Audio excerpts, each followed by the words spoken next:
नमस्कार मंडळी. तर मी आज आली होती बँकेमध्ये आणि मग काय समोरच अचानक भयानक मध्ये माझा मामा बसलेला होता. त्याने मला बघितल्या खोटी लगेच तोंड लपून घेतले. नंतरला आम्ही गेलो किराणा दुकानामध्ये. हॉटेलचे महिनाभराचा किराणा भरायचा होता. पहिला केतनने इथं सामानाची लिस्ट काढून दिली त्यांना. सामान निघेपर्यंत आम्ही समोर आलो नाश्ता करण्यासाठी. तर मस्तपैकी इथं गरमागरम समोसे वडापाव वगैरे खाल्ले. तर नाश्ता केला म्हणजेच आपल्याला चहा पण पाहिजे. मग काय समोरच विष्णू काकांच्या हातचा चहा म्हणजे एकच नंबर. तर मी इथे आल्यानंतर 1 कप नाही 2 कप पितेच, तेव्हाच माझी तलब जाते.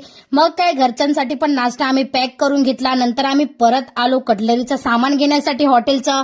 कटलरीचं सामान घेतल्यानंतर परत आम्ही गेलो किराणा दुकानामध्ये. तोपर्यंत आमचं सगळं सामान काढलेलं होतं. मग रिक्षा मागवली, रिक्षामध्ये सगळं सामान टाकलं आणि हॉटेलवर पोहोच केलं. हॉटेलवर सामान आल्यानंतर सगळं उतरवून सगळ्यांची इथं झुंबड उडाली होती सामान सेट करण्यासाठी, कारण भरपूर सामान होतं. मग सामान सेट वगैरे करून ज्याच्या त्याच्या जागी आणि मग घरी आलो. घरी आल्यानंतर मग काय